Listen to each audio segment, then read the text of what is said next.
16절과 17절 말씀입니다. 고린도전서 3장 16절과 17절, 신약 266면입니다. 네, 고린도전서 3장 16, 17절 찾으셨으면 한 목소리로 같이 봉독하겠습니다. 시작. 너희는 너희가 하나님의 성전인 것과 하나님의 성령이 너희 안에 계시는 것을 알지 못하느냐? 누구든지 하나님의 성전을 더럽히면 하나님이 그 사람을 멸하시리라. 하나님의 성전은 거룩하니 너희도 그러하니라. 아멘. 네, 오늘은 성전에 대한 얘기를 좀 하려고 해요. 성전. 네. 보면 좀 무서운 얘기가 써 있죠. 너희가 하나님의 성전이다. 하나님의 성령이 너희 안에 거하신다. 그런데 성전을 더럽히면 하나님께서 그 사람을 멸하신다. 이렇게 얘기하셔요. 무서운 말씀이, 멸하신다는 말씀이 들어있어요. 우리가 지금 말씀을 제가 여기 부임하고 나서 같이 전했던 말씀을 쭉 흐름을 봤어요. 흐름이 있다는, 어떤 흐름이 있구나라는 느낌이 들어서 쭉 흐름을 봤는데, 제가 제일 처음에 와서 전했던 메시지가 기억나세요? 그리스의 신부라는 3번의 연속 설교를 했어요. 그게 우리를 향한, 지금 이 시기에 우리를 향한 하나님의 어떤 뜻이에요. 우리가 그리스도의 신부가 돼야 돼요. 그렇죠? 그리고 나서 그 다음에 기초적인 것들을 나눴어요. 믿음의 법, 십자가의 사랑, 예배드리는 방법, 이런 것들, 기본을 닦기 위해서 기본적인 것들을 나눴어요. 기본적인 어떤 하나님 앞에 우리가 세워져야 될 부분들을 말씀으로 세우기 위해서. 그러다가 이제 코로나 사태가 생겼고 온라인 예배로 갔죠. 그래서 그 중간에는 경건회를 하면서 마태복음을 좀 봤어요. 그리고 이제 다시 온라인 예배에서 오프라인 예배로 다시 전환되면서 제일 처음 했던 것이 생수의 강에 대한 비전을 나눴고, 생수의 강에 대한 비전을 연속해서 구원에 대해서, 성장에 대해서 나눴어요. 그죠? 그러니까 하나님께서, 저는 이런 흐름을 가져가신다고 생각이 들었어요.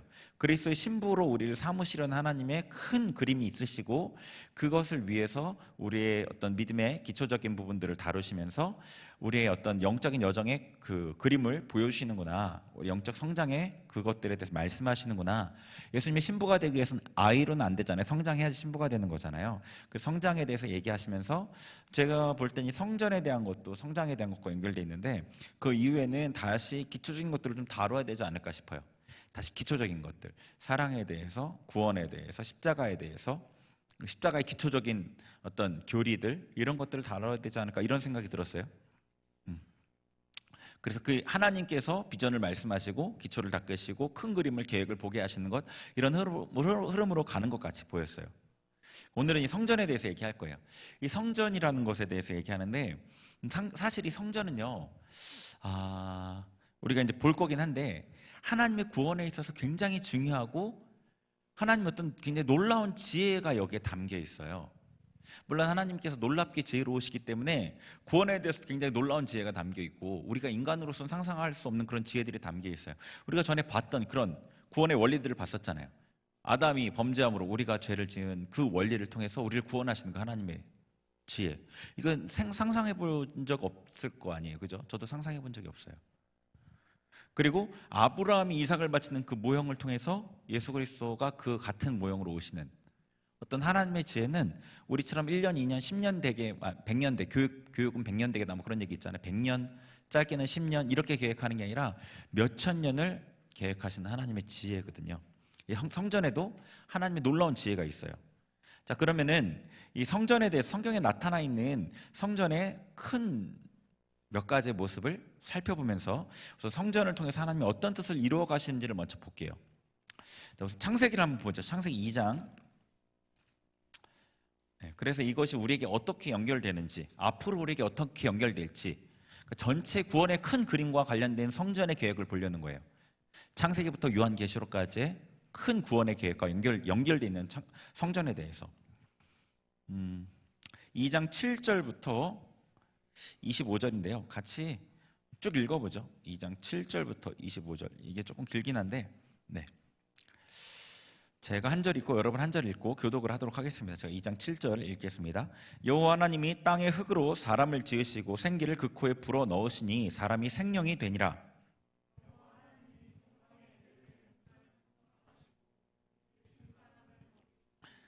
여호와 하나님이 그 땅에서 보기에 아름답고 먹기에 좋은 나무가 나게 하시니 동산 가운데는 생명나무와 선악을 알게 하는 나무도 있더라.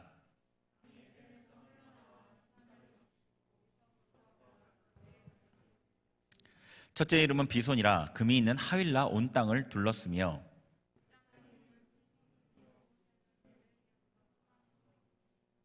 둘째 강의 이름은 기혼이라 구스 온 땅을 둘렀고,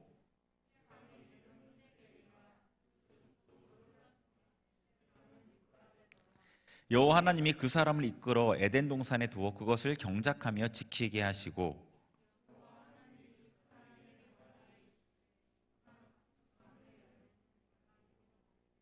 선악을 알게 하는 나무의 열매는 먹지 말라. 내가 먹는 날에는 반드시 죽으리라 하시니라.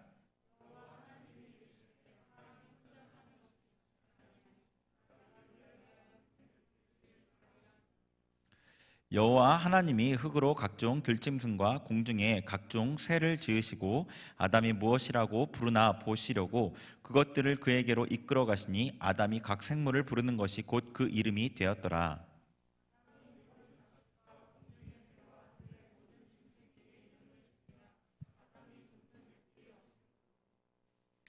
여호와 하나님이 아담을 깊이 잠들게 하시니 잠들매 그가 그 갈빗대 하나를 취하고 살로 대신 채우시고,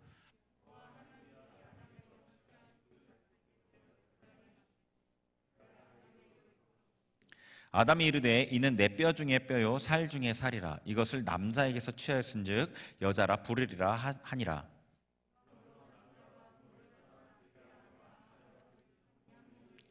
같이 읽습니다. 아담과 그의 아내 두 사람이 벌거벗었으나 부끄러워하지 아니하니라. 아멘. 자, 이 창세기 여기에는 굉장히 앞부분에 굉장히 많은 그 하나님이 계시는 말씀이 있긴 한데 성전에 관련돼서 한번 볼 거예요. 자, 이게 최초의 성전이에요. 최초의 성전. 이 에덴 동산이 최초의 성전이에요. 어떤 면에서 그러냐면 보면은 이 에덴 동산에 누가 계시냐면 하나님이 계셔요. 그죠? 하나님이 계셔요. 하나님이 계신 것을 어떻게 알 수 있죠? 보니까 19절에 여호와 하나님이 들짐승을 아담에게 데려오셔요. 그러니까 아담과 함께 에덴 동산에 있으셨던 거예요. 하나님이. 성전의 가장 성전됨의 핵심이 뭐예요? 하나님이 계시는 거예요. 그래서 아까 고린도전서 13장 16절 그 말씀에서 너희가 하나님의 성전인 것을 알지 못하느냐? 하나님의 성령이 너희 안에 계시는 것을 알지 못하느냐? 하나님의 성전인 것은 하나님의 성령, 하나님께서 계셔서 성전이라는 거예요. 이 에덴 동산이 성전인데 여기에 나타나 있는 이 성전의 기본적인 기능에 대한 말씀이 있어요. 우선 첫 번째, 아까 방금 말씀드린 대로 하나님이 계셔요, 성전에. 자, 그 다음에 우리 읽었던 말씀 중에 11절부터 보시면 14절까지 첫째 강의 이름은 비손이라 금이 있는 하윌라 온 땅에 둘렀고, 둘째 그 땅은 뭐 순금이요. 둘째 13절에 둘째 강의 이름은 기혼이라, 셋째 강의 이름은 히데겔이라, 넷째 강의 이름 유브라 되더라. 그 에덴 동산에 강이 있었어요, 그렇죠? 강에 있어 거기서 물이 흘렀어요. 이게 복을 의미하거든요. 에스겔 환상을 우리가 봤죠. 에스겔서에서 생수의 강의 비전을 얘기할 때 성전에서 물이 흐르잖아요. 이 하나님이 계신 이곳에서 이 물이 흘러요. 그래서 이 네 강은요 각각의 강의 축복이에요. 뭐 첫 번째 강 순금, 이거는 이제 물질적인 축복이고요. 두 번째 강은 이 기혼, 이거는 영원히 살아나는 축복이고요. 뭐 이런 축복이 네 가지 강이. 그러니까 성전에 하나님이 계시고 그곳에 또 뭐가 있냐면 복이 있어요. 하나님의 생명수가 흐른다고요. 자, 그럼 세 번째 뭐가 있냐면 이곳에 16절 보세요. 여호와 하나님이 그 사람에게 명하여 이르시되 동산 나무의 열매는 내가 임의로 먹되 선악을 알게 하는 나무의 열매는 먹지 말라. 내가 먹는 날에는 반드시 죽으리라. 하나님의 말씀이 있어요. 하나님이 명하여 이르시되 하나님의 말씀에 명령이 있고 그 명령을 어겼을 때 어떠한 결과가 일어나는지에 대한 말씀이 있다고요. 성전의 세 번째 성전에는 하나님의 말씀이 있어요. 그다음에 네 번째는 이곳에 하나님의 백성이 있어요. 자, 7절을 보시면 여호와 하나님이 땅의 흙으로 사람을 지으시고 생기를 그 코에 불어 넣으시니 사람이 생명이 되니라. 여호와 하나님이 동방의 에덴의 동산을 창설하시고 그 지으신 사람을 거기 두시니라.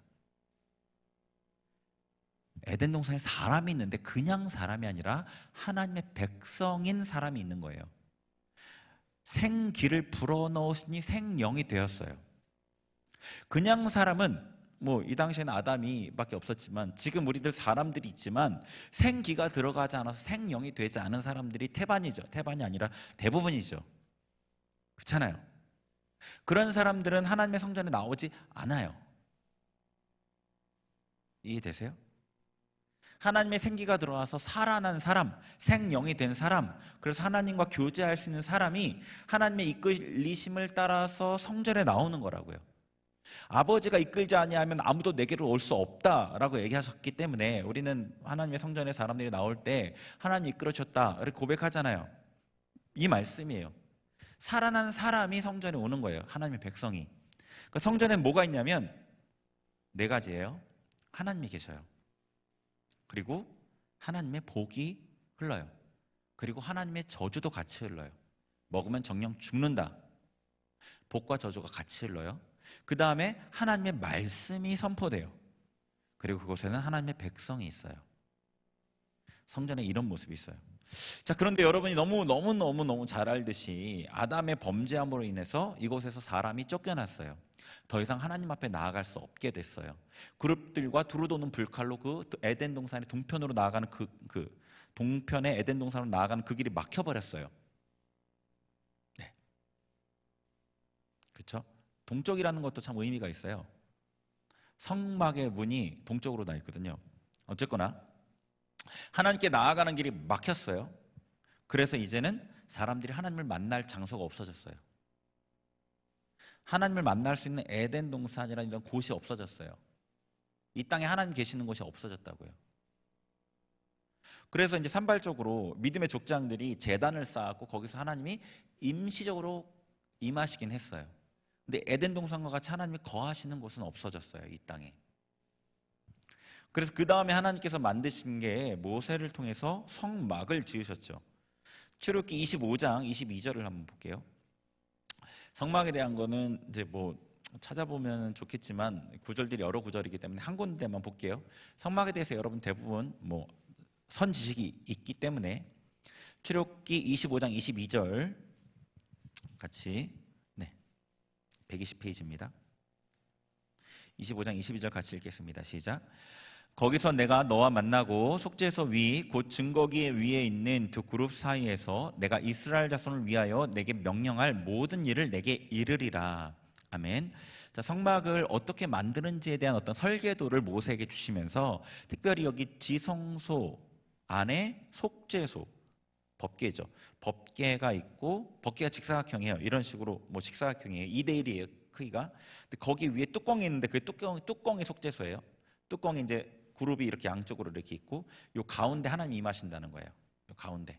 그러면 모세가 나아가서 이제 하나님 앞에 그 지성소 어두운 곳에 딱 나아가면 하나님께서 거기서 임하셔서 말씀하신다는 거예요. 내가 이스라엘 백성에게 이를 말을 내가 알려주리라라고 말씀하신 거예요. 성막에 하나님의 말씀이 있죠, 그렇죠? 하나님 말씀이 있어요. 성막에 하나님이 계시죠. 성막을 다 짓고 나서 하나님의 영광이 거기에서 40장에 나와요. 하나님의 영광이 너무나 가득해서 모세가 들어가지 못했어요. 그 성막에. 하나님의 영광이 있어요. 하나님이 계신단 말이에요. 그리고 성막에 하나님의 복이 있었죠.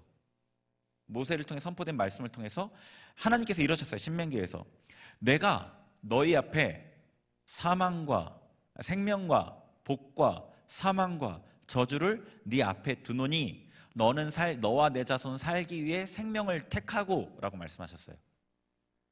하나님 안에서 생명도 있고 사망도 있고 복도 있고 저주도 있어요.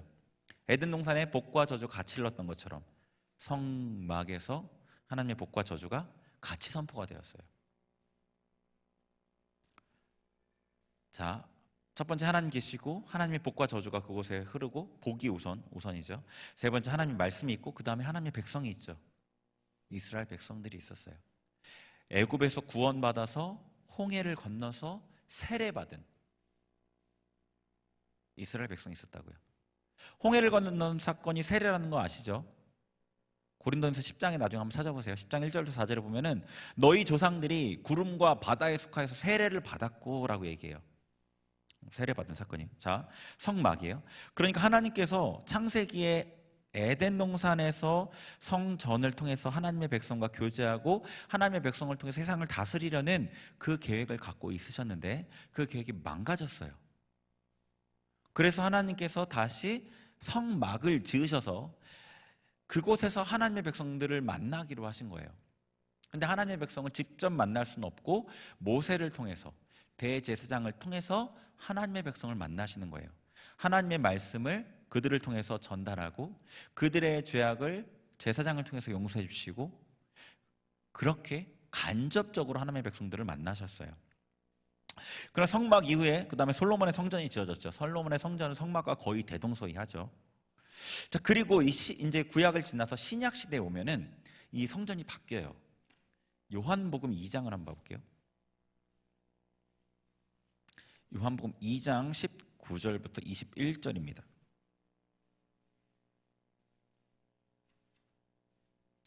요한복음 2장 19절부터 21절 같이 읽습니다. 시작. 예수께서 대답하여 이르시되 너희가 이 성전을 헐라 내가 사흘 동안에 일으키리라. 유대인들이 이르되 이 성전은 46년 동안에 지었거늘 내가 3일 동안에 일으키겠느냐 하더라. 그러나 예수는 성전된 자기 육체를 가리켜 말씀하신 것이라. 아멘. 예수님께서 자신이 성전이라고 말씀하셨어요. 그죠? 예수님께 성전 되신 거예요. 자, 그럼 예수님 안에서 아까 창세기를 통해서 또 출애굽기를 통해서 봤던 것 같은 성전의 기능이 있는지 한번 보죠. 예수님 안에 성령께서 계셨어요. 그렇죠? 모르셔요? 예수님 안에 성령께서 계셨는지? 예, 하여튼 좀 사도행전 11장에 보면은 하나님께서 성령을 나사렛 예수에게 성령을 기름 붓듯 하셨음에 착한 일을 행하시고 병든 자를 고치시고 귀신을 쫓아냈다 이렇게 돼 있어요. 사도행전 11장 38절인가? 하여튼 그쪽 11장 쪽에 보면 나와요. 예수님 안에 성령께서 임하셨어요. 그래서 예수님께서 우리에게 내가 한 일을 너희도 할 수 있고 너희가 더 큰 일도 할 수 있다고 말씀하신 것은 예수님께서 이 땅에서 행하신 일들이 신성을 가지고 하신 일이 아니라 사람으로서 성령의 능력을 힘입어서 하셨기 때문에 그렇게 말씀하신 거예요. 우리도 성령의 능력을 힘입으면 예수님과 같은 일들을 할 수 있다는 얘기예요. 그래서 예수님 안에 성령께서 계셨어요. 하나님께서. 그리고 예수님을 통해서 복이 선포가 됐죠. 하나님의 말씀이 선포가 되었어요. 산상수훈을 비롯한 요한복음에 여러 가지 예수님의 말씀이 기록되어 있어요. 예수님을 통해서 하나님의 말씀이 선포가 되었어요. 하나님의 백성들은 예수님의 말씀을 듣고 놀랐어요. 권세 있는 하나님의 말씀으로 들렸기 때문에. 그리고 예수님을 통해서 복이 흘러갔죠. 그렇죠? 예수님께서 뭐라고 그러셨냐면 요한복음 4장에서 내가 누군지를 알았더라면 너가 내게 구했을 것이고 내가 너에게 생수를 주었을 거다. 이 생수를 마시는 자마다 그 속에서 영생하도록 솟아나는 샘물이 될 거다라고 하셨어요. 예수님을 통해서 생수를 공급받는다고요. 사람들이 공급받았고요. 그곳에서 생수가 흘렀어요. 예수님으로부터. 그리고 예수님 앞에 하나님의 백성들이 나와왔죠. 수많은 하나님의 백성들이 예수님을 쫓아다녔잖아요. 하나님의 말씀을 듣기 위해서, 하나님의 생수를 공급받기 위해서, 하나님의 치유와 능력을 보기 위해서. 예수님이 성전이셨어요. 자, 그러니까 이제 성전이 변천된 걸 또 한번 봐보세요. 성막이었어요. 성막이었다 성전이 되었어요. 그런데 이제 예수님이 되셨어요. 성막은 그래도 좀 움직일 수 있었지만 성전 같은 경우는 고정되었죠. 고정되었고 그곳에 다 찾아 나왔어야 되는데 예수님께서는 돌아다니셨어요. 대표적으로 사마리아 여인을 만나러 가셨어요. 그리고 예수님을 통해서 성전은 그냥 성전인데 그곳에서 하나님의 영광과 임재를 경험하기가 사실 그렇게 쉽지는 않았는데 대제사장이나 돼야지 그곳에 들어가서 하나님의 임재를 경험하고 그걸 나와서 하나님의 백성들에게 설명해주고 전달해주는 정도밖에 안 됐는데 예수님이 성전 되시니까 하나님의 백성들이 예수님께 나와서 하나님을 직접 보게 됐죠. 예수님께서 나를 본 자는 아버지를 봤다고 그러셨거든요. 예수님께서 하나님의 어떤 분이신지를 드러내 보여주셨다고요. 자신이 직접. 하나님이 만나고 싶은 사람들 찾아가 주셨고 다르죠. 성전이 지금 달라졌죠. 자, 조금 전에 읽었던 고린도전서 3장 볼게요. 3장 16절. 예수님 이후에 이제는 우리가 성전이 되었어요. 고린도 3장 16절 같이 읽겠습니다. 시작. 너희는 너희가 하나님의 성전인 것과 하나님의 성령이 너희 안에 계시는 것을 알지 못하느냐. 아멘. 자, 우리가 이제 성전이에요. 성전의 기능이 우리에게 다 있어요. 우리 안에 성령께서 계시죠. 하나님 계시죠. 우리 안에 하나님의 생수가 흐르죠. 영생하도록 솟아나는 샘물이 되리라. 생수의 강이 흘러 넘친다고 그랬어요. 그리고 우리 안에서 하나님이 말씀하시죠. 그렇죠? 성령께서 말씀하셔요. 내가 너에게 가르친 것을 성령께서 깨닫게 하시리라 라고 얘기하셨어요. 하나님이 말씀하셔요. 그리고 그 말씀은 어디서 들을 수 있냐면 아까 출애굽기에서 어디서 들을 수 있었죠? 네, 조금 전에 본 거잖아요. 어디서 들었죠? 모세가? 어디? 지성소 안에 속죄소에서 들었죠. 그렇죠? 속죄소 거기서. 그러니까 여러분이 하나님의 말씀을 어디서 듣냐면 그 지성소에서 듣는 거예요. 그래서 히브리서 4장에 보면은 때를 따라 돕는 은혜를 얻기 위해 은혜의 보좌 앞에 담대히 나아갈지니라. 이 은혜의 보좌가 쉬운 자예요. 지성소 법궤가 그게 은혜의 보좌라니까요. 거기 하나님 임하시는 보좌예요. 그게. 여러분이 하나님의 말씀을 여러분의 내면 깊은 곳에 하나님이 좌정해 계신 그곳에 나가면 들을 수 있는 거예요. 그래서 하나님께 잘 나아가는 사람, 하나님과 교통이 좀 쉬운 사람, 영적인 방해를 덜 받는 사람, 눌림이 많이 거친 사람들이겠죠. 그런 사람들은 하나님의 음성을 쉽게 들어요. 그래서 하나님 앞에 쉽게 나아가지고 여러분이 어디서 듣냐면 여러분 여기 내면에서 듣는 거예요. 하나님의 음성을. 하나님의 말씀이 그곳에서 선포돼요. 그곳에서. 그리고 여러분이 하나님의 백성이죠. 그러니까 어떻게 돼요? 예수님이 그러셨던 것처럼 여러분이 성전되어서 여러분이 있는 곳이 하나님이 계시는 곳이 되는 거예요. 자, 그리고 여기서 예수님보다 더 한 단계 발전된 게 뭐냐면 우리가 성전된 것은 하나님께서 우리 안에 함께 계신다는 거예요. 우리 안에. 자, 보세요. 에덴 동산에서 하나님께서 같이 계셨어요. 에덴 동산에. 그런데 에덴 동산에서 그 연합이 물론 온전했겠지만 분리되어 있었잖아요. 이렇게. 그렇죠? 하나님 따로, 아담 따로였었잖아요. 그런데 이제 그 다음에 망가져서 성막과 성전을 거쳐서 예수님으로 왔단 말이에요. 예수님을 통해서 볼 수 있었지만 여전히 분리되어 있었어요. 예수님이 있고 우리가 있었어요. 근데 우리가 성도 안에 성전이 이루어지니 성령께서 우리 안에 거하시게 돼요. 자, 어떤 방향인지 아시겠어요? 지금 하나님이 어떤 방향으로 이끌어 가시는지. 하나님의 백성과 더 가까이 가시려는 거예요. 그렇죠? 자, 마지막 성전이 완전하게 이루어지는 천국 성전에 대해서 볼게요. 요한계시록 21장 22절.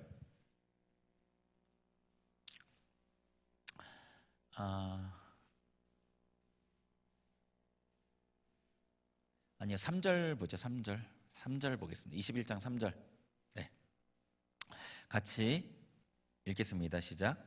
내가 들으니 보좌에서 큰 음성이 나서 이르되 보라, 하나님의 장막이 사람들과 함께 있음에 하나님이 그들과 함께 계시리니 그들은 하나님의 백성이 되고 하나님은 친히 그들과 함께 계셔서.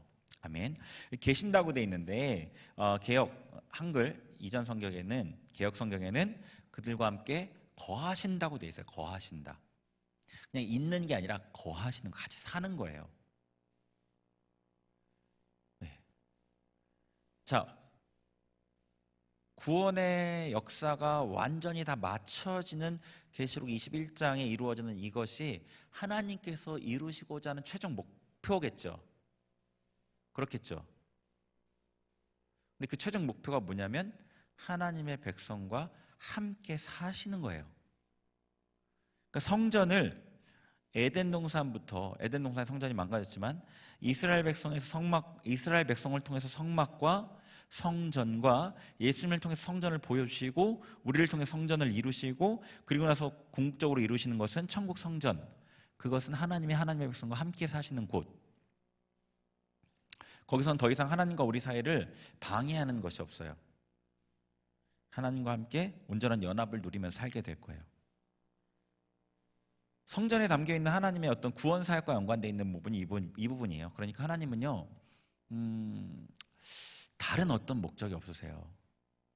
다른 목적. 뭐 거기에 이제 부수적인 여러 가지 목적들이 있을 수 있는데, 하나님의 영광을 드러내고 하나님의 선하심과 의로움을 드러내고 여러 가지 부수적인 목적이 있죠.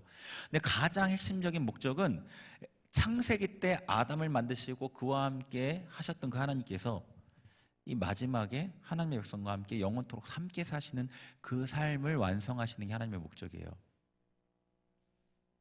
그것을 위해서 천년이 하루와 같이 참고 기다리시는 거고, 우리의 반역과 범죄에서도 인내하시는 거고, 세상의 모든 악함도 인내하시며 참고 보고 계시는 거예요.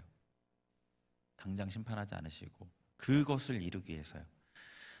여기에 하나님의 엄청난 사랑이 있죠. 우리 짐작할 수 있죠. 자, 성전에 이 변화되는 모습을 봤어요. 여기 하나님의 어떤 구원의 사역의 궁극적인 목적의 의미도 봤단 말이에요. 성전의 기능에 대해서 이렇게 정리해 볼 수 있겠죠. 하나님이 계시는 곳이고 하나님을 만나는 장소죠. 하나님 임재하시는 장소. 그곳에서 하나님의 복을 받는 장소고요.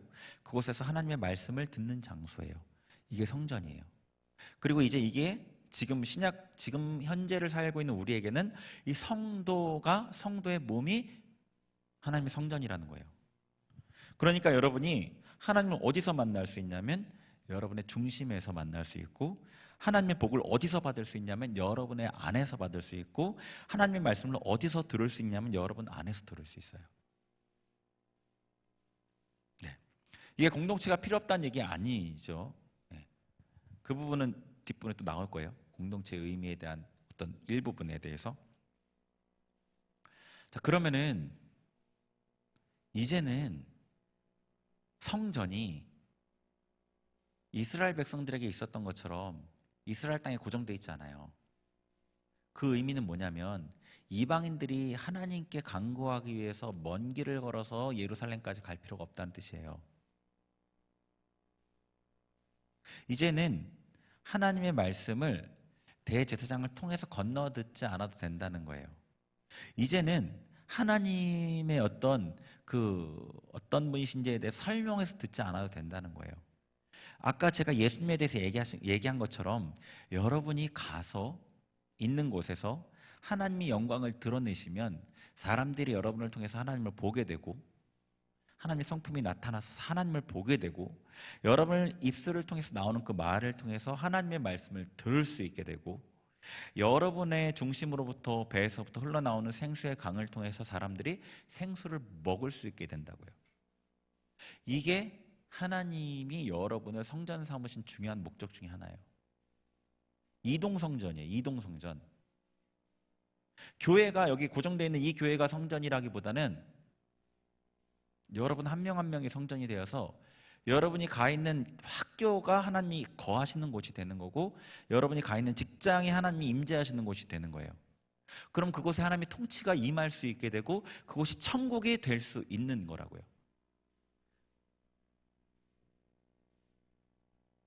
네.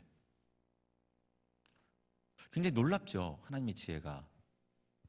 대단하지 않나요? 그런데 우리 현실을 보면은 그 하나님의 뜻이 잘 안 이루어지잖아요. 그죠? 네. 그거 안타깝죠. 하나님께서 얼마나 안타까워하시겠어요. 이 성도는 이 성전의 기능을 모두 다 갖추고 있어요. 그런데 이 하나님께 성도를 통해 나타나는 방법이 있는 거예요. 거룩하신 하나님께서 거룩하지 않은 도구를 쓰지 않으셔요. 쓰지 못하셔요. 하나님께서 거룩하지 않은 도구를 사용해서 자기를 드러내신다면 하나님이 부정하다고 증명하는 것과 같아요. 이게 굉장히 중요한 원리인데, 그래서 하나님 앞에 예물을 드릴 때 거룩한 것을 드려야 했고, 거룩한 것을 드리지 않고 부정한 것을 드리면 예물을 드리는 것과 상관없이 저주를 받았어요. 예물을 드려도. 하나님께서 여러분을 통해서 하나님의 영광을 드러내시려면 여러분이 거룩해져야 돼요. 성막에, 아까 출애굽기 40장에 성막에 하나님의 영광이 너무나 강하게 임하셔서 아직 보진 않았지만 나중에 한번 보세요. 모세가 들어가지도 못했어요. 열왕기 상에 또 역대기에 성전을 지었을 때 그곳에서도 하나님의 영광이 너무나 풍성해서 제사장들이 서 있지도 못했어요. 왜 그렇게 된 줄 아세요? 돈 많이 들여서 그럴까요? 하나님이 말씀하신 그대로 지었기 때문이에요. 하나님께 설계도를 다 주셨잖아요. 그리고 그대로 지었기 때문에 거기에 하나님 영광이 임할 수 있었던 거예요. 그게 하나님의 뜻대로 되었기 때문에. 그 출애굽기 40장 그 앞부분에 보면 뭐라고 되어 있냐면 하나님께서 모세에게 말씀하신 대로 되니라, 말씀하신 대로 되니라, 말씀하신 대로 되니라. 이게 계속 반복돼요. 핵심은 하나님의 말씀대로 지어져야 된다는 거예요.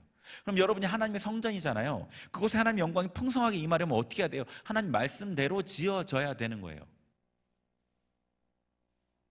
그게 바로 성장과 관련된 거예요. 우리 안에 옛 자아의 모습들, 하나님의 말씀과 대적하는 그 우리 육신의 하나님 원수된 그 옛 습관들이 제거돼 가야 돼요. 그리고 하나님을 닮은 모습들이 점점 더 자라가져야 된다고요. 그게 하나님 말씀대로 지어지는 거예요. 그렇잖아요. 그래야지 하나님께서 마음 놓고 여러분을 통해서 드러나시는 거예요. 마음 놓고. 내 안에 예수님께서 너무 작으신데 예수님께 점점 나를 점령해 가시는 거예요. 처음에는 내 생각을, 내 감정을, 내 의지를 다루시죠. 생각이 세상적인 어떤 욕심을 이루고 싶은 나의 평안함, 내 즐거움, 내가 어떻게 하면 좀 더 인정받을까? 조금 더 뛰어난 사람이 될까? 조금 더 좋은 스펙을 갖출까? 자기를 위한 생각으로 복잡했던 나의 생각들을 하나님께서 아니라고 말씀하시는 거예요. 자꾸 얘기하시는 거죠. 그게 아니다. 그게 아니다. 그걸 자꾸 제거해 가시려는 거예요. 여러분 안에 올라오는 분노나 어떤 낙심이나 절망, 시기, 불평, 원망 이런 어떤 부정적인 감정들에 대해서 하나님께서 자꾸 아니라고 자꾸 말씀하시는 거예요. 그게 아니다. 그게 하나님 말씀에 맞지 않다. 세상을 향한 어떤 욕심들, 어떤 음란, 어떤 교만, 어떤 이런 것들을 우리의 잘못된 욕구들을 하나님께서 아니라고 자꾸 말씀하시는 거예요. 하나하나 제거해 가신다고요. 자꾸. 그래서 우리 생각들과 감정들과 이 욕구들이 하나님께 드려져서 하나님께 어떤 하나님께서 원하시는 생각들, 그런 감정들, 그런 욕구들, 하나님 더 알고 싶고 하나님께 더 사로잡히고 싶고 하나님의 말씀으로 내 생각이 더 많이 채워지고 싶고 하나님의 지혜로 내 생각이 채워지고 싶은 어떤 이런 마음들 가운데 점점 우리가 변화되어지면서 이것들만 아니라 우리의 손도, 우리의 발도, 우리의 얼굴도, 우리의 눈빛도, 우리의 입술도 하나님께 드려져요. 점점 거룩해진다고요. 그러면 사람들이 여러분을 통해서 하나님을 보는 거예요. 그게 더 커질수록 여러분이 하는 일들은 하나님이 원하시는 일들이 되는 거예요. 예수님께서 이렇게 말씀하셨어요. 내가 하는 말은 내가 자의로 하는 것이 아니라 아버지께서 내게 할 말을 일러주셨다고 그랬어요. 내가 하는 것은 내가 임의로 하는 게 아니라 하나님께서 행하신 일을 보고 하는 거라고 그랬어요. 예수님께서는 말도 행동도 하나님이심에도 불구하고 임의로 하지 않으시고 하나님의 감동 가운데 하셨어요. 우리가 그렇게 되어져 가야 되고 하나님께서 그렇게 만들어 가시는 거예요. 그러면 사람들이 우리를 통해서, 여러분을 통해서 하나님을 보게 되죠. 그렇죠. 그렇죠. 그래서 이 사역이라는 거, 하나님의 일을 하는 거, 사역이라는 게 이 사역자, 저같이 전임 사역자만 하는 게 아니잖아요. 하나님의 백성들이 하나님의 나라 일들을 부분적인 것들을 다 감당하잖아요. 부분. 그 사역이라는 것은 어떤 행동하고 관련돼 있다기보다는, 물론 행동이 필요하죠. 이 움직임이 필요하지만 행동하고 관련돼 있다기보다는 존재하고 관련돼 있어요. 존재적인 거예요. 여러분이 안에서 하나님께 이 사로잡히는 만큼 여러분의 존재 자체에서 하나님의 은혜가 그냥 흘러가요. 하나님께 드려지지 않은 사람이 아무리 열심히 해도 하나님 일을 망쳐요. 그런 거 많이 보잖아요. 뭐 되게 막 열심히 하는 어떤 뭐 그 교회 뭐 권사님, 장로님 이런 분들이 막 교회를 더 어지럽히는 이런 얘기들 듣잖아요. 왜 그러냐면 그냥 행동만 많이 해서 그 존재가 바뀌지 않아서 그래요. 하나님 앞에 자기 존재를 돌아보고 회개하고 굴복시키는 이 성장이 일어나지 않으니까 행동만 많아지니까 오히려 하나님 일을 방해하는 그런 일들을 하게 되는 거예요. 존재와 관련되어 있는 거예요. 여러분이 하나님의 손에 들여지고 성장하는 만큼 성전된 여러분이 거룩해져서 하나님의 영광을 더 많이 드러나게 되는 거예요.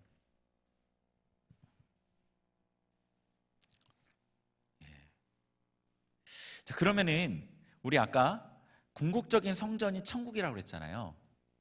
그리고 하나님은 구원의 사역을 통해서 그것을 이룬다고 그랬어요.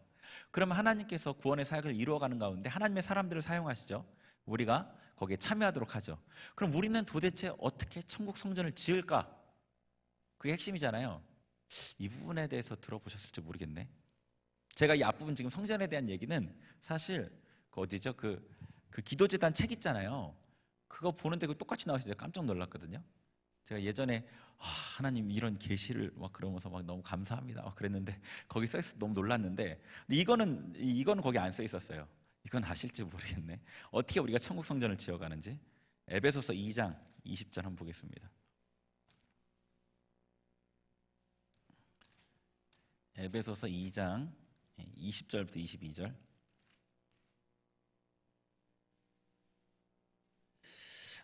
제가 그래서 조금 전에 얘기한 것과 연관해서 그런 생각이 들더라고요. 내 것은 없구나. 하나님께서 다 주신 거고 하나님의 사람들에게 골고루 나눠주시는 거구나. 같은 계시를 받고 같은 깨달음을 얻고 그런 거구나. 그런 생각 그때 했었어요. 자, 에베소서 2장 20절부터 22절 같이 읽어보죠. 시작. 너희는 사도들과 선지자들의 터 위에 세우심을 입은 자라. 그리스도 예수께서 친히 모퉁이 돌이 되셨느니라.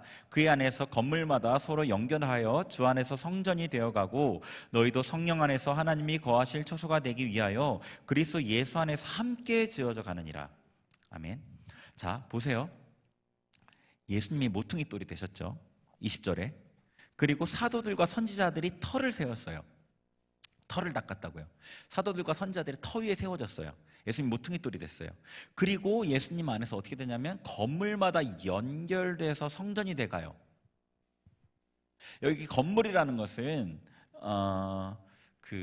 이런 건물이 아니겠죠, 당연하게. 그죠? 이건 아니에요, 당연히.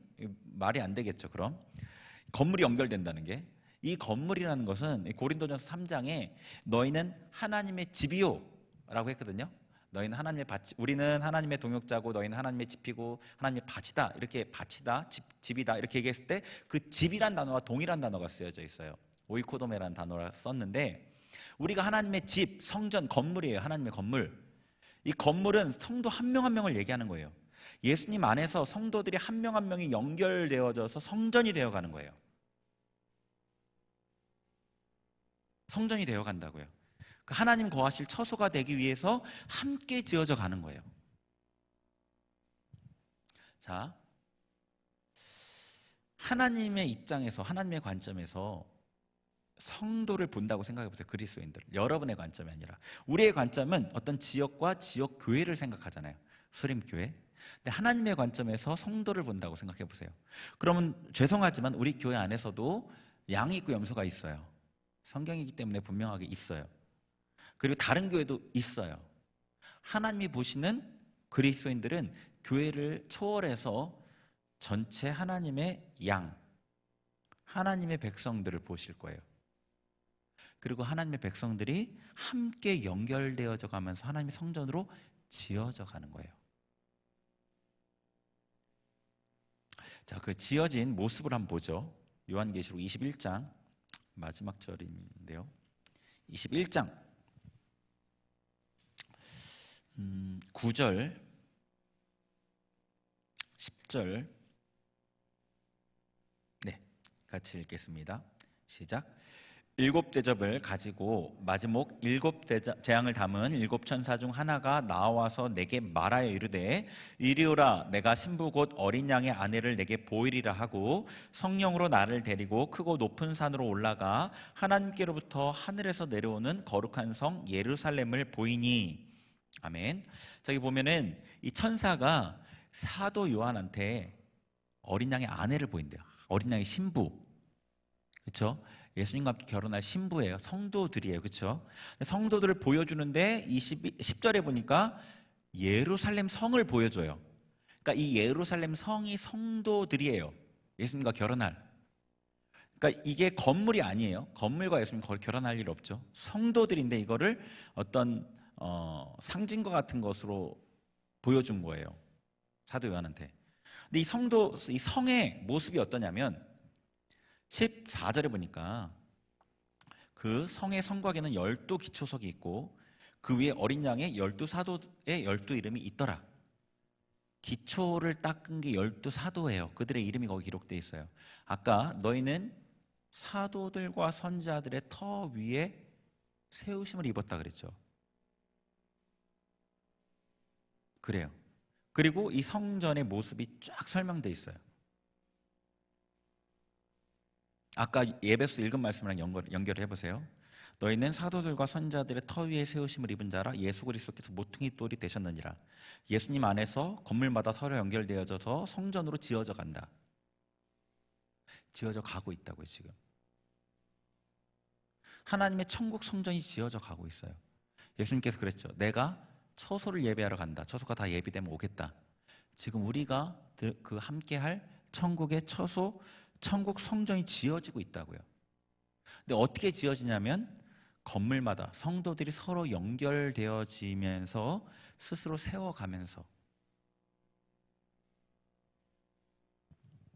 그래서 우리가 천국 성전을 세울 수는 없어요. 그죠? 천국에다가 뭐 우리가 자재를 올릴 것도 아니고.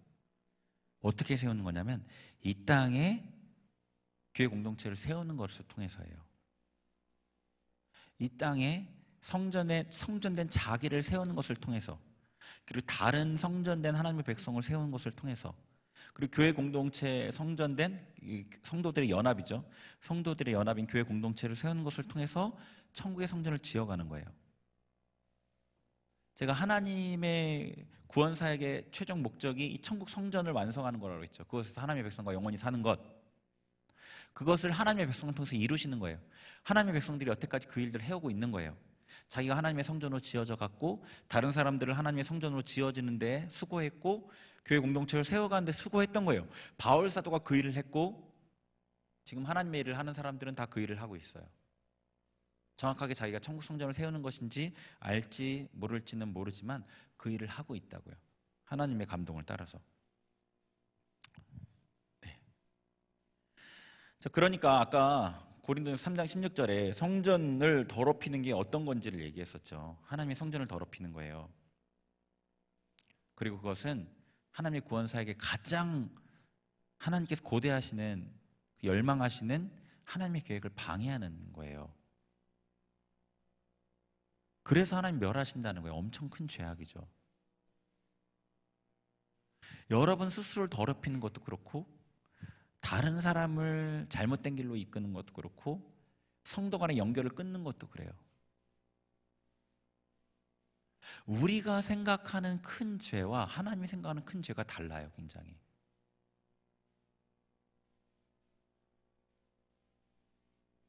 그러니까 여러분이 개인적으로 짓는 죄는 사실은 개인의 죄에서 끝나지가 않아요.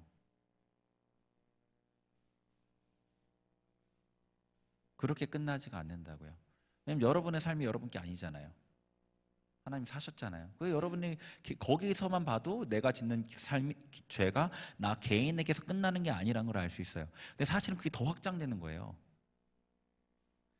하나님께서 이 구원 사역이 이루시고자 하는 그 계획에 방해가 되는 거라고요.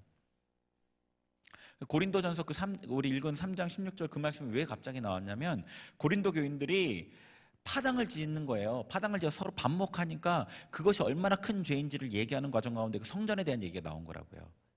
너네가 서로 파당 짓고 싸우는 게 그냥 너네들끼리 싸우는 걸로 끝나는 게 아니다. 성전을 더럽히는 일이다.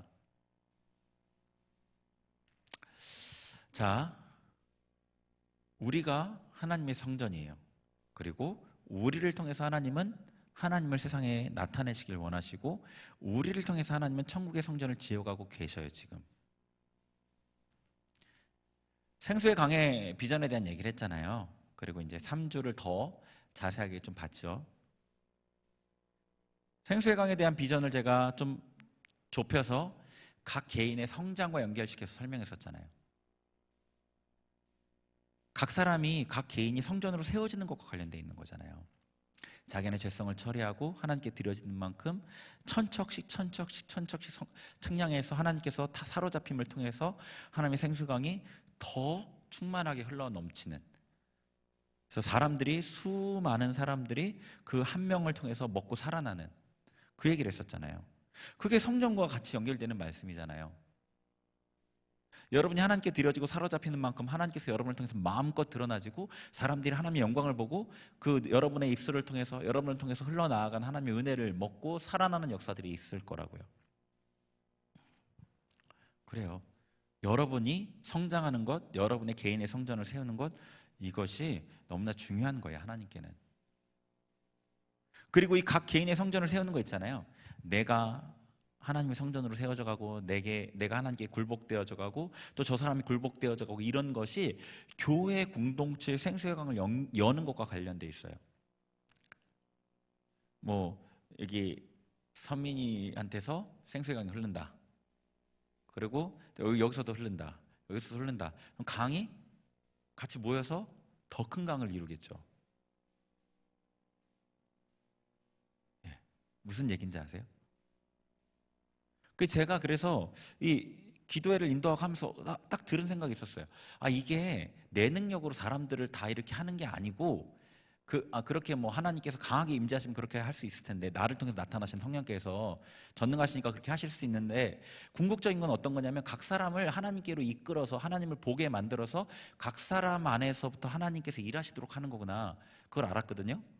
여러분 안에서 성령님께서 여러분 안에 각자 있는 성령께서 이렇게 나타나심을 통해서 우리 안에 성령의 임재가 엄청나게 강하게 임재하실 수 있는 거예요. 성령님이 여러분을 통해 나오신다니까. 여러분 안에 갇혀있는 성령께서 여러분이 풀어놓으실 때, 풀어놓아드릴 때. 그래요. 그래서 한 명 한 명이 성장하고 그들의 한 명 한 명이 하나님의 성전으로 지어져 가는 것은 그만큼 중요한 거예요. 그래서 여러분이 헌신해야 될 게 분명하겠죠. 첫 번째는 나를 세우는 것, 나 개인의 성장을 위해 힘쓰는 것. 제가 그랬죠. 어떤 것보다 집중해야 된다. 어떤 것보다 중요하다. 여러분의 영적인 성장이 그 어떤 것보다 중요한 일이다. 그리고 지금은 중요할 뿐 아니라 급하기까지 하다. 급하기까지 하다 얘기했어요. 여러분 개인을 세우는 데에 집중하셔야 돼요. 그리고 그 다음에 누굴 세워야 돼요? 옆에 있는 다른 지체들을 세우는데 헌신해야 돼요. 근데 여러분이 세워지지 않으면 다른 사람은 세울 수 없어요. 자기가 받지 못한 걸 나눠줄 수 있는 사람은 아무도 없어요. 받아야 나눠주는 거예요. 남을 세워주는 거예요. 그 다음에 이 사람들을 세워가면서 어떻게 되죠? 교회를 세우는 거죠. 네. 그러면 하나님께서 얼마나 기뻐하실까요? 이런 사역을 하는 사람은요, 진짜 하나님께서 아낌없이 다 주셔요. 정말로요. 아낌없이 다 주십니다. 그래서 제가 영혼을 위해 수고하기 시작하는 것이 뭔지를, 영혼을 위해 수고한다, 희생한다, 이게 뭔지를 조금 알았을 때부터 하나님께서 제게 그 이전과 비교되지 않는 은혜들, 그런 어떤 능력들을 부어주시는 것을 경험했어요. 그 은혜, 능력의 문이 조금씩 열리는 걸 그때 경험했어요. 영혼을 섬기고 수고하고 희생하는 게 이런 거구나 라는 걸 그때 알게 됐을 때, 우연한 기회로 제가 하지 않아도 되는 일이었는데 힘에 지나도록 하게 되는 그때부터였어요. 네. 아까 이제 같이 도움이 될까 싶어서 아까 제가 예배 때 들었던 감동을 좀 나누는 게 도움이 될 것 같아서 나누는데요. 이제 2부 때 예배를 드리는데 설교를 듣고 이러는데 그냥 문득 하나님께 더 집중해야 되겠다는 마음이 들었고, 하나님께 집중하는데 이상하게 제가 하나님 보좌 앞에 너무 멀리 엎드려 있는 것 같았어요, 느낌이. 그래서 회개하는 마음으로 회개하면서 보혈을 의지하면서 가까이 간다고 기도를 했어요, 속으로. 기도를 하면서 가까이 나아가진 것 같은 느낌은 들었어요. 근데 그때 제게 보였던 것은 예수님의 발이었어요. 예전에도 한번 그 말씀을 붙잡고 쭉 깊이 들어갈 때 한번 경험했던 건데 예수님 발이 보였어요. 되게 더러운 발이었어요. 그런데 발에 입을 맞추고 그리고 발을 닦으려고 하는데 이제 눈물을 한 2방울, 3방울 흘렸어요. 아시잖아요? 눈물을 흘려서 닦는 거, 여인이. 그리고 그만이었어요. 발은 눈물이 2-3방울만 묻고 아직 더러워진 상태였어요. 제가 마음이 좀 그러면서 어떤 생각이 들었냐면, 아, 내가 많이 울지 않았구나 라는 생각이 들었어요. 공동체를 위해서 많이 울지 않았구나. 네. 우리가 하나님 앞에 긍휼을 얻어야지만 하나님의 어떤 그것들을 얻을 수 있거든요. 그건 우리가 하나님께 불쌍해 보여야 된다는 의미가 아니고요. 하나님께서 우리를 다 긍휼히 보셔요. 우리는 다 긍휼한 자들이에요. 정말 자기 힘으로 살 수 없는. 근데 우리가 긍휼한 자리에 있어야 된다는 뜻이에요. 내가 긍휼히 여김을 받아야 된다는 걸 인정해야 된다는 뜻이거든요. 하나님께 다 치유를 겪고 다 응답을 받았거든요. 여러분의 영혼이 세워지기 위해서는 긍휼을 얻어야 돼요. 그리고 여러분 옆에 있는 지체가 서기 위해서는 그가 긍휼을 얻어야 돼요. 우리 공동체가 세워지기 위해서는 하나님의 긍휼을 얻어야 돼요. 그러기 위해서는 애통하는 게 필요해요. 애통하는 자가 복이 있고 위로를 받는다. 여러분의 이 영혼의 이 어쩔 수 없는 죄성을 가지고 애통하셔야 돼요. 먼저 하나님 앞에 우셔야 된다고요. 그래야지 위로를 얻는 거예요. 이게 변화가 일어나요. 여러분의 죄를 정말 철저하게 인정하고 이걸 어찌할 수 없는 이것을 하나님 해결해 달라는 어떤 그 애통이요. 그게 있을 때 여러분의 변화가 일어나요. 저도 그렇게 변화를 했어요. 그리고 여러분 옆에 있는 그 지체에 그 하나님께로부터 멀어져 있기 때문에 겪는 그 어려움들이 있잖아요. 그걸 보고 애통을 해야 돼요. 우리 공동체가 뭔가 될 것 같으면서도 계속 확 올라가지 못하는 어떤 이런 것, 하나님께서 정말 원하시는 뜻대로 마음껏 하나님 앞에 나아가지 못하는 어떤 이런 모습들에 대해서 애통할 수 있어야 돼요. 먼저는 자기를 위해서 먼저 애통할 수 있어야 되겠죠. 눈물이 필요하다는 생각이 들었어요. 하나님 앞에 울어야 되는구나 생각이 들었습니다. 우리 말씀을 쭉 봤는데요. 하나님 말씀 붙잡고 이렇게 기도하면 좋을 것 같아요. 네. 하나님의 그 놀라운 계획 가운데 우리가 있단 말이에요. 우리가 그것에 참여할 수도 있고 참여하지 않을 수도 있어요. 생명도 화도 저주도 사망도 복도 여러분 앞에 놓여 있고 여러분이 선택하는 거거든요. 저는 여러분이 복과 생명을 선택했으면 좋겠어요. 그리고 그게 정말 간절한 하나님의 마음이시죠. 자신을 위해 울었으면 좋겠습니다. 먼저 여러분의 마음을 보시고요. 계속해서 묶여있는 그 묶임들 있잖아요. 영상을 안 보려고 하는데 계속 보게 되는, 내 삶을 조금 규모 있게 움직이고 싶은데 계속 허비하게 되는, 사람들 관계에서 좀 예수님처럼 자비롭게 불쌍히 여기고 부드럽게 대하고 싶은데 계속해서 분노하고 원망하고 미워하는 내 마음의 어쩔 수 없음들, 내가 알고 있는 하나님의 뜻과 내가 순종하고 싶은 하나님의 말씀과 너무도 거리가 있는 나의 삶에 대해서 하나님이 보시고 정말로 아파하실 것 같아요. 여러분을 보시고 화를 내시는 것 그 이전에 화를 내신다는 생각은 안 들어요. 너무 불쌍하게 여기실 것 같아요. 왜냐하면 여러분이 안 하고 싶지 않거든요. 하나님 백성이기 때문에 하나님께 순종하고 싶거든요. 그런데 못하는 거니까요. 하나님께 너무 불쌍하게 보실 것 같아요. 그 하나님의 그 마음으로 여러분을 자신을 위해 울었으면 좋겠어요. 하나님, 저를 불쌍히 여겨주세요. 제 어쩔 수 없음을 하나님 만져주세요. 우리 자신을 위해서 먼저 같이 기도하겠습니다. 우리 같이 기도하겠습니다. 하나님 아버지, 주님 앞에 아버지 나아갑니다. 하나님 우리의 삶을 이 모습 그대로 하나님 앞에 내어드리고 나아갑니다. 하나님 우리의 삶에 좌절된 모습들, 아버지 우리가 어찌할 수 없는 삶의 모습들을 주님 앞에 드립니다. 아버지 내가 원치 않는 대로 주님 앞에 행하는 나의 모습들을 주님 앞에 드립니다. 나를 불쌍히 여겨 주옵소서. 나의 감정의 괴로움들, 아버지 풀어지지 않는 이 감정의 묶임들, 분노함들, 원망, 우울, 아버지 낙심함들, 하나님 어쩔 수 없는 이 나의 감정들 하나님 앞에 그대로 드러내고 나아갑니다. 아버지 내가 아버지 원하는 대로 하나님께 순종하고 싶은 나의 열망을 이뤄낼 수 없는 나의 삶의 묶임들을 주님 앞에 그대로 드러내며 나아갑니다.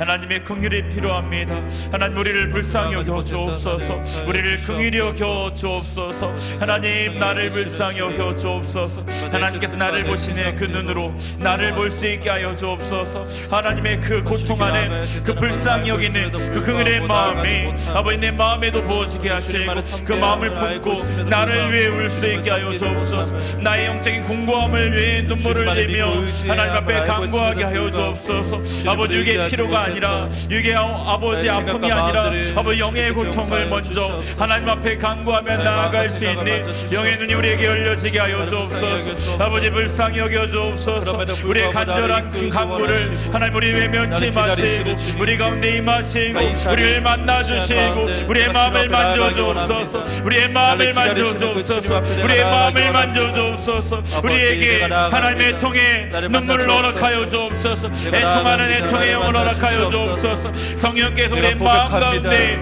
임하시고 우리의 심령 가운데 애통으로 임하소서. 애통으로 임하소서. 할렐루야 칼루알라 세루알라 메여라 칼루알라 감마와이르르 메여라 칼루알라 감마와이르르 할렐루야 칼루알라 메여라 칼루알라 감마와이르르 발라 세루알라 칼루알라 감마와라 할렐루야 칼루알라.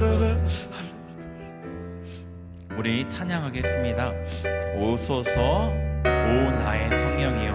우리 간절함을 가지고 찬양하겠습니다.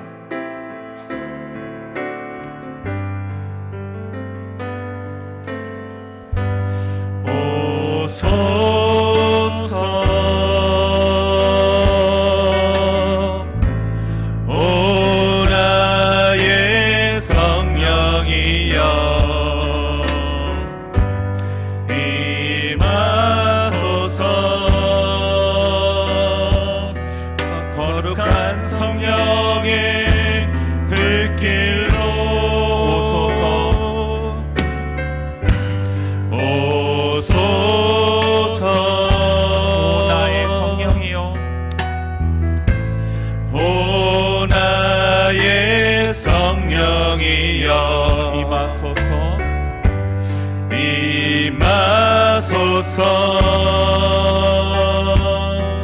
거룩한 성령의 불길로 헛된 마음 모두 다 태우시고 나를 새롭게 하소서. 진리로 날 가르쳐 주셔서 내어 자유롭게 하소서.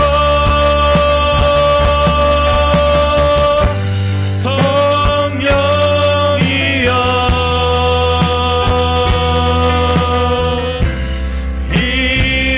임하소서.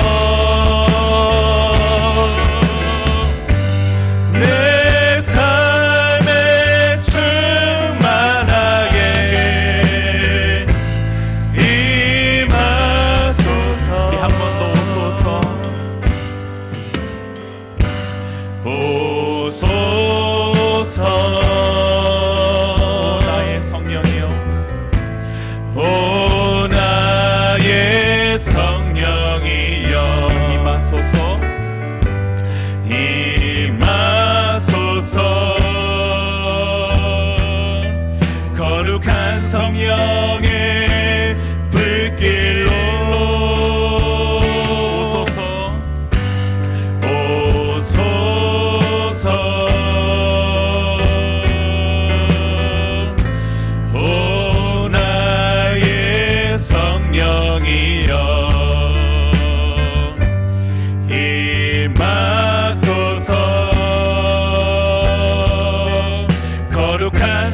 성령의 불길로 헛된 마음 모두 다 데려놓고 나를 새롭게 하소서. 진리로 날 가르쳐 주셔서 내 영 자유롭게 하소서. 성령이여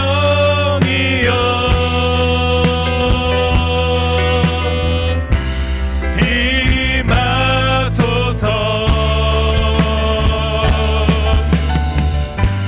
내 삶에 충만하게 임하소서. 성령이여 성령 임하소서. 임하소서. 내 삶에 충만하게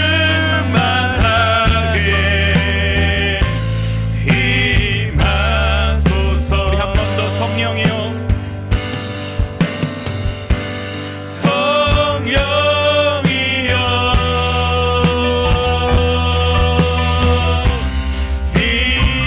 임하소서. 내 삶에 충만하게 임하소서. 우리 계속해서 기도할 때요, 여러분 입술을 벌려서 좀 고백했으면 좋겠습니다. 여러분이 마음을 하나님 앞에 드리고 표현해야 돼요. 하나님의 이름을 간절히 한번 불러보세요. 하나님께서 여러분의 삶에, 여러분의 심령이 어떻게 임하시는지 하나님의 이름을 간절히 부르고 그분 앞에 우리의 마음을, 우리 애통하는 마음을 하나님 앞에 간절한 마음을 토해내길 원합니다. 우리 하나님 앞에 간절하게 같이 소리를 내서 같이 기도하길 원해요. 우리 주님 이름 3번 부르고 같이 기도하겠습니다. 주여 주여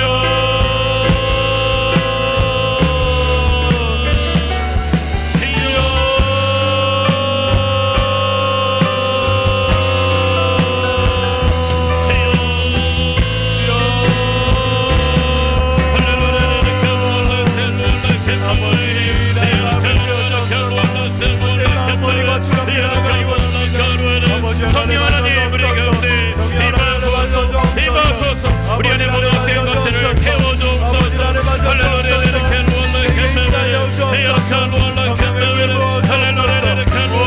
아버지의 마음을 우리에게 부어소서. 애통하는 마음을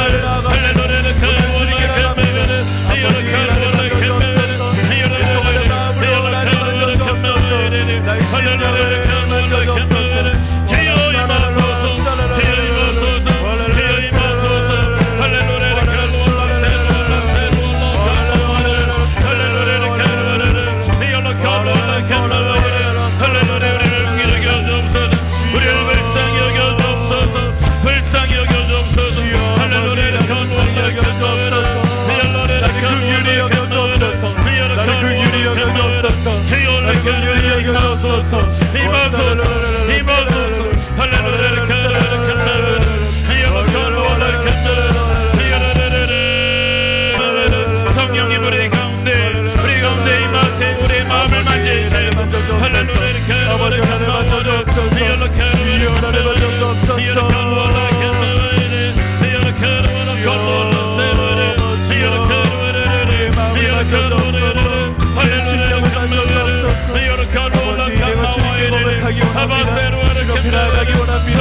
우리 가운데 임하소서. 아버지 주여 역사하옵소서.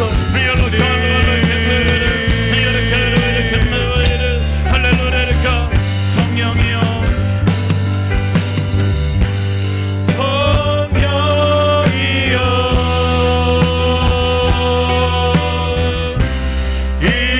임하소서.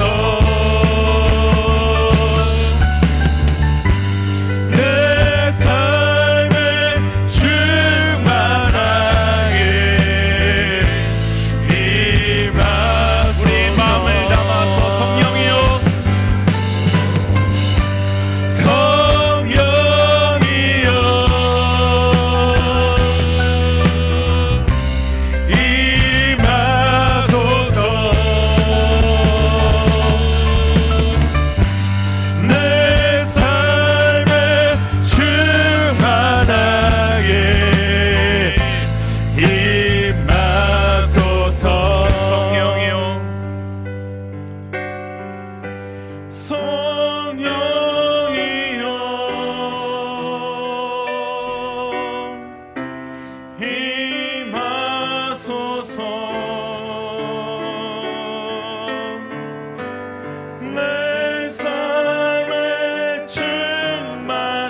기도하겠습니다.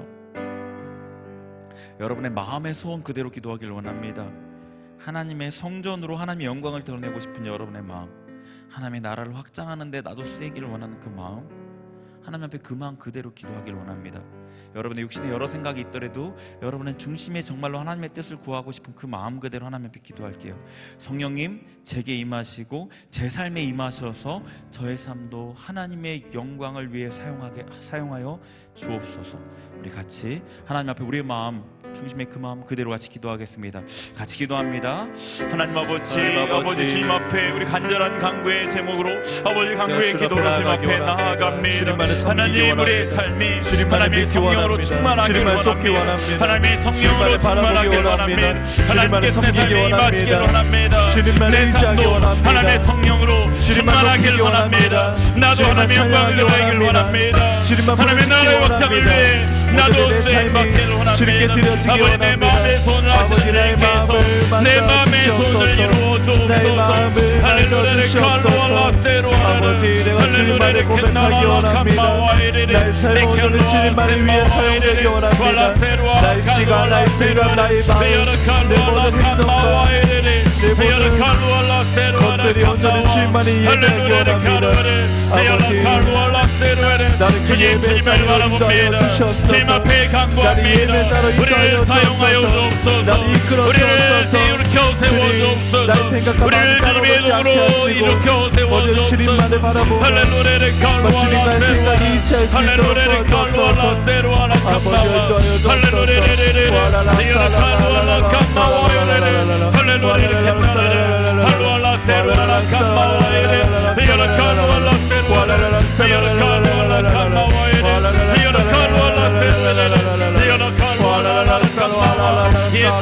할렐루야 칼로알라 주님 임하소서 임하소서 임하소서 임하소서 임하소서 할렐루야 주님만을 내 삶에 맡기기 원합니다.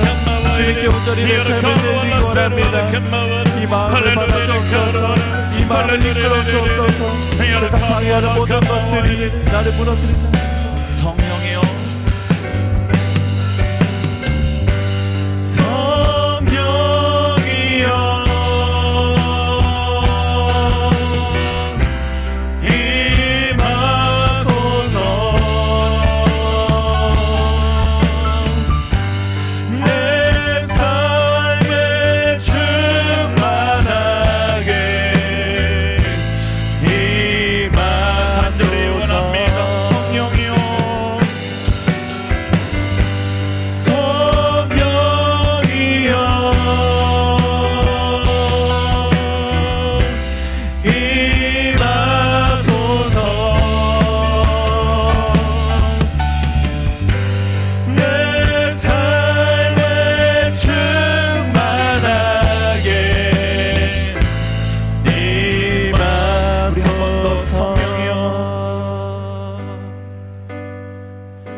내 삶에 충만하게